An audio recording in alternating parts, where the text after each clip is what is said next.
नमस्कार बच्चों, आज मैं आपको नागरिक शास्त्र का पहला पाठ पढ़ाऊंगी जिसका नाम है संसदीय शासन प्रणाली का परिचय। बच्चों, हर देश के अलग अलग शासन प्रणालियां होती हैं जो भिन्न रूपों से कार्य करती है। तो आज हम भारत की शासन प्रणाली का अध्ययन करेंगे। विभिन्न शासन प्रणालियों के बारे में जानने से पहले हमें शासन संस्थाओं के अंगों को जानना आवश्यक है। इन संस्थाओं के अंतर्गत विधानमंडल कानून बनाने का कार्य करता है। कार्यकारी मंडल उन कानूनों की प्रत्यक्ष रूप में कार्यवाही करता है। न्यायपालिका न्याय प्रदान करने का कार्य करती है और संविधान द्वारा इन तीनों अंगों का कार्य निश्चित किया जाता है।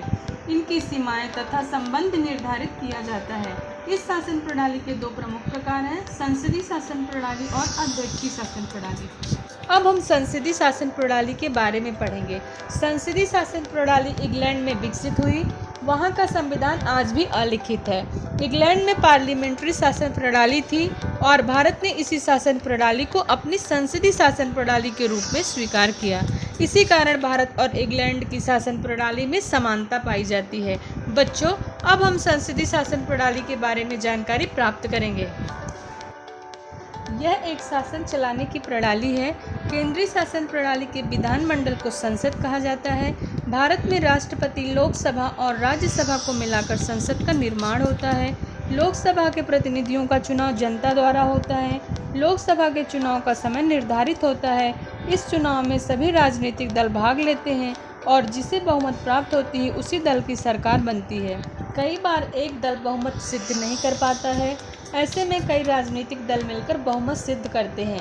इसे गठबंधन की सरकार कहा जाता है। जिस दल को बहुमत प्राप्त होता है वह दल सरकार बनाती है और उस दल का नेता प्रधानमंत्री बनता है और वह अपने कुछ सहयोगियों को मंत्री पदों के लिए चुनता है।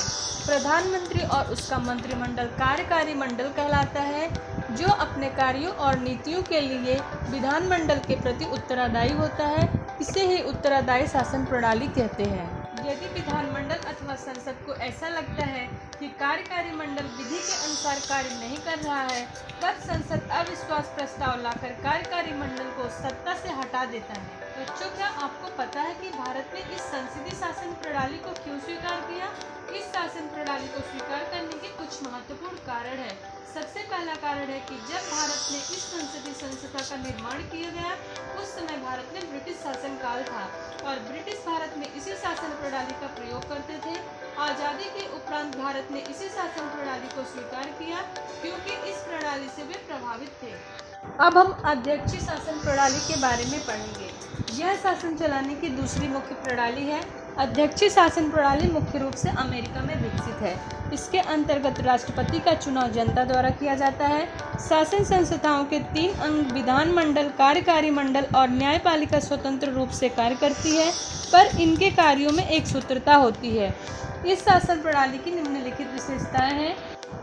राष्ट्रपति के पास सारी शक्तियां होती हैं। राष्ट्रपति का चुनाव जनता द्वारा होता है। विधानमंडल और कार्यकारी मंडल एक दूसरे पर नियंत्रण रखते हैं और इस प्रकार एक उत्तरदायी पद्धति से शासन चलाया जाता है। इस प्रकार संसदीय और अध्यक्षीय शासन प्रणाली द्वारा राष्ट्र में कुशल शासन चलाया जाता है।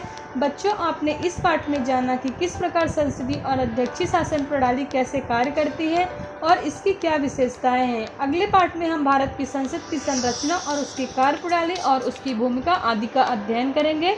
धन्यवाद।